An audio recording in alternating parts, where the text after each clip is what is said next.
Tokyo ঘোল আর chainsaw ম্যানের চাচাতো ভাই, অনেকেই তাই বলে, কিন্তু না, গাচিয়াকোটা ওদের কপি করে না। এটা একদম নতুন কিছু। আর এই ভিডিওর একদম শেষে আমি বলবো কেন এই এনিমে হয়তো আগামী প্রজন্মের ডার্ক ক্লাসিক হতে চলেছে। তুমি যদি ভেবে থাকো সব ডার্ক এনিমে দেখে ফেলছো, তাহলে বিশ্বাস করো তুমি ভুল করছো।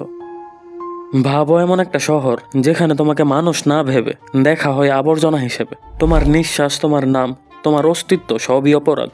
উপরে আলো ঝলমলে সমাজ যেখানে অভিযাত্রা থাকে, নিচে নিক্ষেপ করা হয় আবর্জনা, এমনকি মানুষকেও। তুমি কল্পনা করো রাস্তার বাতাস ভারী হয়ে আছে ধুলো আর লোহার গন্ধে, চারপাশে শুনতেছো লোহার ভাঙচুরের কর্কশ শব্দ, আর কারো চোখ তোমার দিকে তাকিয়ে ঠান্ডা গলায় বলে ফ্রেশ। শুরু থেকেই এই এনিমে তোমাকে প্রশ্ন ছুড়ে দেয়, জন্ম যদি অপরাধ হয় তবে তুমি কি আসলেই মানুষ?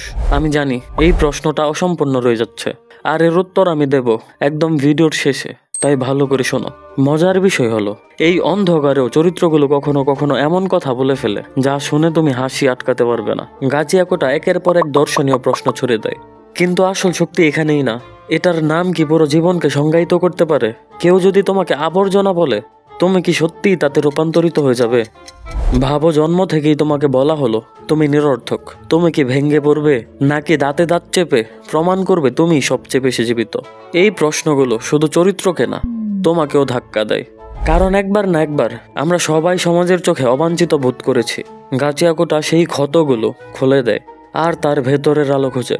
প্রতিটা মুহূর্ত সিনেমাটিক চাউস, আবর্জনার স্তূপের নিচে লুকানো রহস্য, অন্ধকার গলির ছায়ায় দৌড়ানো মানুষ, লোহার ধাতব গন্ধে ভরা বাতাস। চরিত্র দাঁতে দাঁত চেপে বলছে আমি আবর্জনা নই। তুমি জানো সামনে কি আসছে, সেটা স্পষ্ট না, কিন্তু একটা অদ্ভুত টান তোমাকে ধরে রাখছে। আর এখানেই লুকিয়ে আছে সেই আসল কারণ, যেটা আমি প্রতিশ্রুতি দিয়েছিলাম একদম শুরুর দিকে। চলুন সেটা নিয়েই শেষ করা যাক। গাচিয়াকোটা শুধু একটা ডার্ক এনিমে নয়, এটা একটা আয়না যেখানে আমাদের সমাজের কুৎসিত মুখগুলো ভেসে ওঠে। তুমি হয়তো বলবে আমি তো এদের মতো না, কিন্তু ভেবে দেখো আমরা কি কখনো কাউকে ছোট করে অবাঞ্ছিত বানাই নাই? আমরা কি নিজের ভেতরের সেই অন্ধকার চাপা দিয়ে রাখি না?